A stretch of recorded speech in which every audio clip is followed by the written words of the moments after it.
Bom, tá aí, professor, o trecho do vídeo, iniciozinho ali do trecho do vídeo onde o Eduardo Bolsonaro fala aí sobre esse exílio dele lá nos Estados Unidos. Professor, o que dizer sobre essa permanência do filho do ex-capitão por lá, se licenciando do cargo de deputado federal para permanecer nos Estados Unidos? Bom, vamos lá. Em primeiro lugar, Anderson, o Estatuto do Asilo Político não deve ser por nós questionado. Muitas pessoas do campo progressista, entre 2018 e 2022, recorreram a esse estatuto, devido a perseguições brutais que sofreram durante os 4 anos do governo Bolsonaro. Perseguições nem sempre feitas oficialmente, mas instigadas pelo bolsonarismo, e que tornou a vida de artistas, pesquisadores, pensadores impossível no Brasil, e eles buscaram asilo político. Portanto, o Estatuto do Asilo Político é um estatuto fundamental a que muitos brasileiros recorreram durante a ditadura militar. Então, não estamos questionando o Estatuto do Asilo Político. Isso é um direito de um cidadão que se considere injustamente perseguido e que não veja opções reais para sua defesa democrática, buscar asilo político. Então, perfeito. Se o Eduardo Bolsonaro assim se sente, ele tem direito de buscar tal asilo. Então, isso não vamos discutir. 2. Qual é a perseguição que ele diz sofrer? O Eduardo Bolsonaro já se encontrava há 2 semanas nos Estados Unidos sem ter pedido licença da Câmara. Hoje saiu uma nota no portal Platô mostrando que o Eduardo Bolsonaro, enquanto participava de uma live nos Estados Unidos com um dos indiciados pela Procuradoria-Geral da República, Paulo Figueiredo Filho, que, ao mesmo tempo, ele anotou presença numa atividade semipresencial da Câmara, atividade para a qual ele não votou e não poderia tê-lo feito, porque ele, na verdade, estava numa live com Paulo Figueiredo Filho. Qual é a perseguição que ele diz sofrer?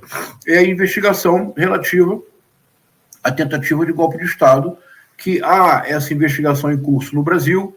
A investigação se encontra agora no Supremo Tribunal Federal para avaliação do acolhimento ou não da denúncia minuciosa feita pela Procuradoria-Geral da República, e isso não constitui em nenhuma circunstância possível uma perseguição. O que constitui é uma investigação policial, investigação essa que levou, a partir do dia 9 de janeiro até... Quando foi entregue a denúncia do Paulo Gonet? Foi em fevereiro, não é isso?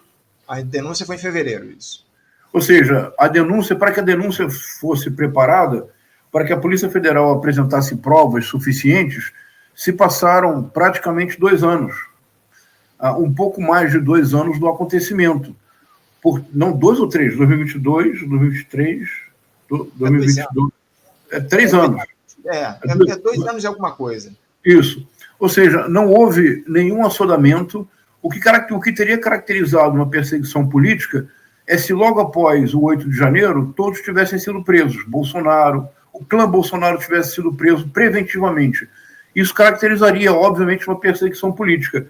O que está acontecendo agora é o devido processo legal, sem assodamento, sem lava-jatismo. O que cabe ao clã Bolsonaro é apresentar uma defesa técnica. As provas foram periciadas, as provas foram coletadas de maneira legal, houve alguma prova plantada, houve alguma pressão indevida sobre aqueles que prestaram delação premiada. É isso que deve ser o foco da defesa do ex-presidente Bolsonaro. 2, para concluir e escutar você, Anderson. O deputado Eduardo Bolsonaro, assim como outros membros da bancada bolsonarista, estão incorrendo num risco muito grande. Eles estão buscando deliberadamente, junto a uma potência estrangeira, sanções para autoridades brasileiras. Eles estão buscando deliberadamente, junto a potências estrangeiras, sanções para o Estado brasileiro. Sanções essas que prejudicarão o povo. Isso tem nome, Anderson, é traição à pátria.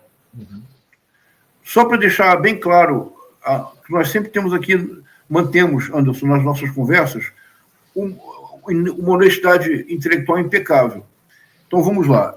É problema que um membro da oposição vá ao exterior denunciar o que ele considera equivocado ou injusto? Não. Durante a ditadura militar, devido à censura prévia, a única forma de denúncia de tortura possível era no exterior. Uhum. Em 1971, publicou-se na França um livro chamado Pau de Arara, La violence militaire au Brésil, depois traduzido para outros idiomas. O livro trazia um retrospecto do golpe, o caráter sistemático do emprego da tortura e trazia o depoimento de 14 sobreviventes da tortura. O mais comovente de todos, para mim, é do Frei Tito de Alencar, que pouco depois se suicidou no mosteiro na França, não resistindo às sequelas psicológicas da tortura. Se isso não fosse divulgado na França, ninguém saberia. Agora, isso é bem importante que eu vou dizer agora. Algum membro da oposição na década de 70 buscou qualquer potência estrangeira para intervenção no Brasil? Nenhum. Então, uma característica da extrema-direita é que o estatuto político do asilo não pode ser questionado. Recorrer ao exterior para veicular uma crítica ou uma denúncia que não possa ser feita no país devido à censura prévia, isso não pode ser censurado. Pois o que a extrema-direita faz é se apropriar do símbolo e inverter completamente o seu sentido. Então, o que é uma denúncia se transforma em pedido de intervenção de potência estrangeira. É traição à pátria. É justamente isso que eu queria perguntar, professor. Diante desse episódio, dessa ida aí do Eduardo Bolsonaro, como o senhor muito bem colocou, a gente não pode questionar o pedido, enfim, o eventual exílio dele nos Estados Unidos para denunciar o que ele chama de ataques aos direitos humanos. A grande questão é, será que isso vai produzir consequências para o Brasil, professor? Como é que o senhor avalia essa atitude do Eduardo Bolsonaro, considerando o aspecto político e jurídico internamente? Bom, consequência já produziu. Existe já um processo contra o ministro Alexandre de Moraes.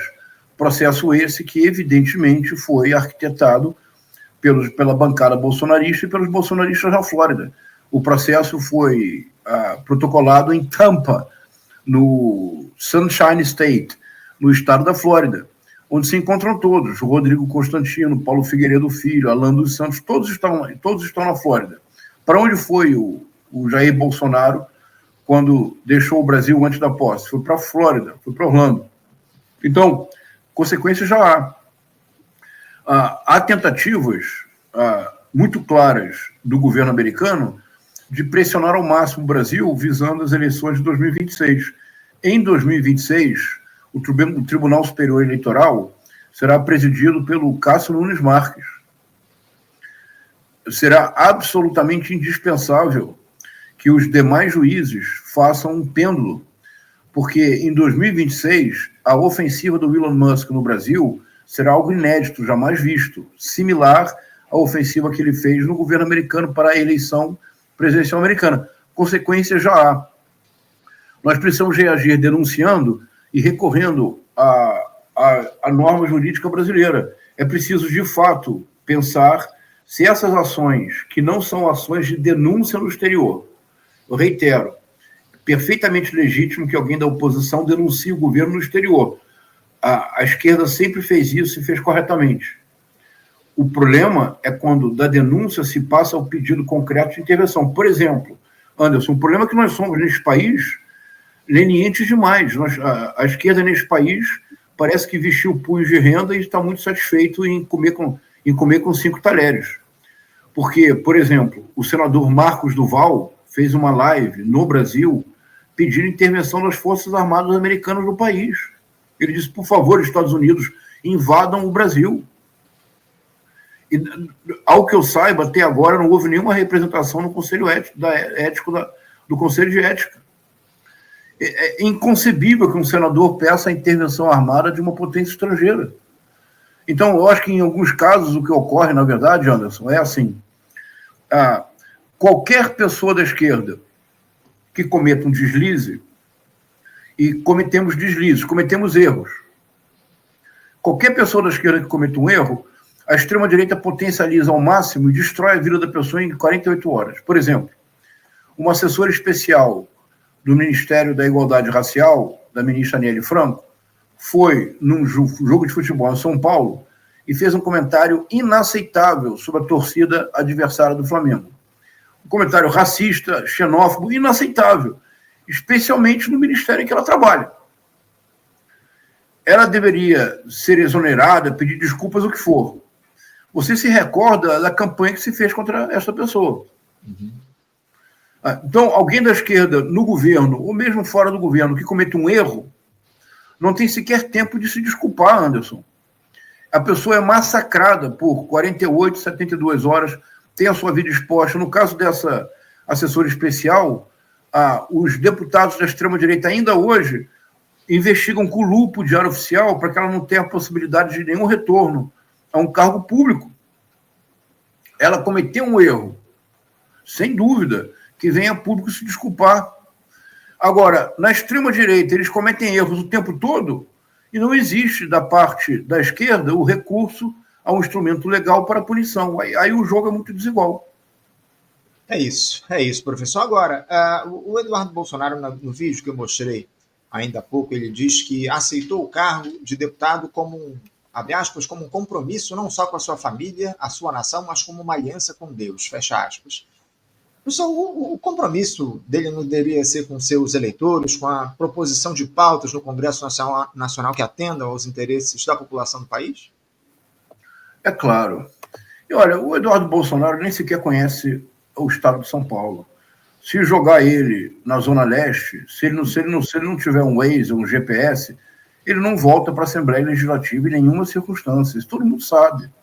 O Eduardo Bolsonaro, numa live com o presidente, quando o ex-presidente Bolsonaro ainda era presidente, o Bolsonaro perguntou para ele, quantos votos você teve? Ele respondeu, 1 milhão, foram muitos votos. Aí o Bolsonaro disse, não, você teve um voto, o seu.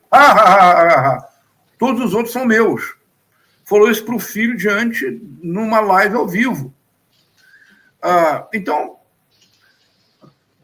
que projeto importante para o Estado de São Paulo fez o Eduardo Bolsonaro? É uma família de políticos cuja única finalidade é a apropriação do público em benefício do privado. Isso é muito claro, sempre foi assim, não há nenhuma novidade nisso. Essa desculpa de que eu estou aqui para... Ele disse, Anderson, eu estou aqui para buscar sanções aos violadores de direitos humanos. Como assim? Quer dizer que ele vai ficar nos Estados Unidos para buscar punir o ministro Alexandre de Moraes? É isso que ele está dizendo. Aqui é um ponto que eu quero destacar para a nossa conversa. Ana, você me desculpe que hoje seja breve, é que eu estou em São Paulo, estou numa correria. Que é uma coisa que é realmente grave. O bolsonarismo, na tentativa desesperada de salvar o Bolsonaro, entrou na UTI. O que eu quero dizer com isso? Veja, qual é a mensagem que o clã Bolsonaro está transmitindo agora para o judiciário brasileiro? A mensagem é a seguinte: ou vocês se sujeitam completamente aos caprichos do clã Bolsonaro, ou nós vamos buscar retaliação em qualquer instância, seja o cancelamento e o massacre nas redes sociais, seja buscar junto a órgãos internacionais a punição.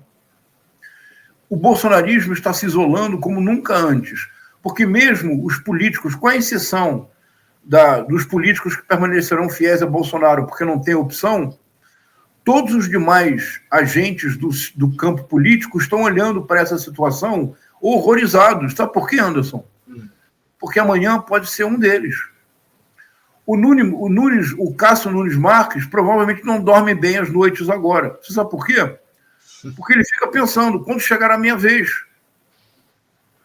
O André Mendonça reza todas as manhãs, ora, evangélico ora, não reza. O ministro André Mendonça deve estar orando em todas as horas vagas do seu trabalho, como ministro do STF, rezando para que a artilharia do clã não se volte contra ele. Então, eles parecem não se dar conta de que, para salvar Bolsonaro, eles estão enterrando de vez qualquer chance do bolsonarismo enquanto movimento político. Professor, diante desse cenário, essa espécie de fuga, entre aspas, aí, do Eduardo Bolsonaro para os Estados Unidos, com ele abrindo mão aí do mandato, isso pode ser considerado uma espécie de confissão de culpa do Bananinha? Isso eu hesitaria, porque eu acho que nós precisamos preservar o Estatuto do Asilo Político. Uhum. Vou repetir, durante o governo Bolsonaro, houve pesquisadoras de elite, como a Débora Diniz, pensadoras de importância, como a Márcia Tiburi, políticos de expressão, como o João Willis, aliás, o primeiro político a dizer com todas as palavras, em 2014, quando o Bolsonaro, pela primeira vez na sua carreira, que era uma carreira muito medíocre e limitada, pela primeira vez começou a furar bolhas e foi eleito deputado federal com o maior número de votos no Rio de Janeiro, algo inimaginável no passado, pela oposição feroz que ele fez à Comissão Nacional da Verdade, a Dilma Rousseff. O João Willis disse, olha aí o ovo da serpente. Ninguém levou a sério o João Willis, ninguém levava a sério o Bolsonaro. Um artista e escritor como Wagner Schwartz, que fez uma performance que foi utilizada pela extrema-direita como cavalo de batalha para a luta, para a guerra cultural, todos tiveram que sair do Brasil, tiveram mesmo, porque sofreram ameaças e o seu cotidiano se tornou impossível. Então, o Estatuto do Asilo Político deve ser preservado. Pedir asilo político não é necessariamente confissão de culpa. Uhum. Caso contrário, nós diríamos o mesmo das pessoas do campo progressista que o fizeram. Então, isso não é uma confissão de culpa. Pedir o asilo político não é uma confissão de culpa. É uma avaliação subjetiva de que é uma perseguição política. Agora, para a concessão do asilo político por uma potência estrangeira, é preciso mais do que uma impressão subjetiva. É preciso apresentar dados objetivos da perseguição. Essa é a regra internacional. O que sim é uma confissão involuntária de crime é ele afirmar que está buscando sanções contra autoridades brasileiras junto a uma potência estrangeira. Isso é traição à pátria, isso está inscrito no Código, na Constituição brasileira. É absolutamente vergonhoso que isso esteja de fato acontecendo. Veja o que eu vou dizer agora, Anderson, olha o que eu vou dizer agora. Nem na ditadura militar nós tivemos pessoas tão entreguistas quanto a bancada bolsonarista. No comício, no domingo, eu estava lá o tempo todo, às 2h30 do comício. Você vê que eu ainda estou um pouco bronzeado, né, Anderson? É a prova objetiva. No comício, havia uma bandeira do Brasil e à frente da bandeira do Brasil uma bandeira americana. Ao lado do trio elétrico, havia uma faixa grande que dizia Fight, Fight, Fight, Trump 2024. O que é isto? É o que eu chamo do patriotismo na terra estrangeira. Professor, eu tenho algumas perguntas aqui, alguns comentários chegando no nosso chat. Eu vou ler alguns aqui para o senhor. Claro. O Ronaldo Silveira, ele diz aqui o seguinte, claro que não, ele está dobrando a aposta. A saída do país é mais uma ação concreta de luta nos Estados Unidos. Trata-se de uma articulação internacional. Agora, o Júlio César Beraldi, ele diz aqui o seguinte, tem um questionamento. Seria republicano ministros do Supremo Tribunal Federal que em 2026, 2027 sairão renunciarem agora para Lula escolher 2 ministros e, de certa forma, impedir o avanço da extrema-direita no STF, caso ganhem as eleições em 2026? Júlio César Beraldi, olha, bom dia, ele está sempre aqui dialogando conosco. Júlio César, todo cuidado do mundo.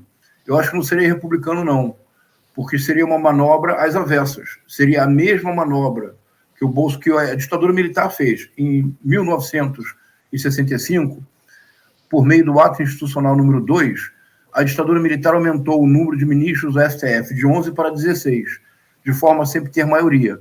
E após a decretação do ato institucional número 5, de 13 de dezembro de 1968, a ditadura militar aposentou compulsoriamente 3 ministros. Em protesto, 2 outros se aposentaram.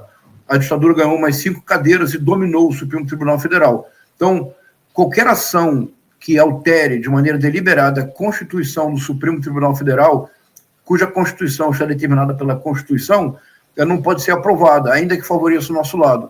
É preciso que o STF permaneça como está.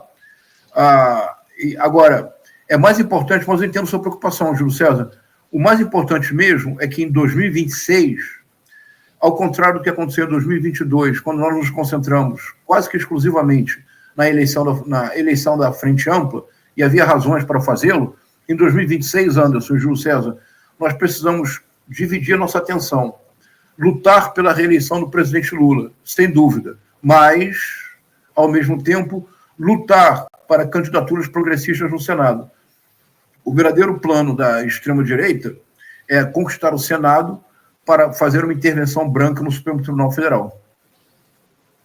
Professor, diante disso que está colocado, como é que o Estado brasileiro deve atuar? Como é que deve ser especialmente a atuação do governo do presidente Lula diante desse episódio, dessa ida do Eduardo Bolsonaro, essa espécie de asilo que ele pede lá, ou que ele faz um autoexílio lá nos Estados Unidos, denunciando aí o Supremo Tribunal Federal? Como é que o governo Lula deve se colocar diante desse episódio?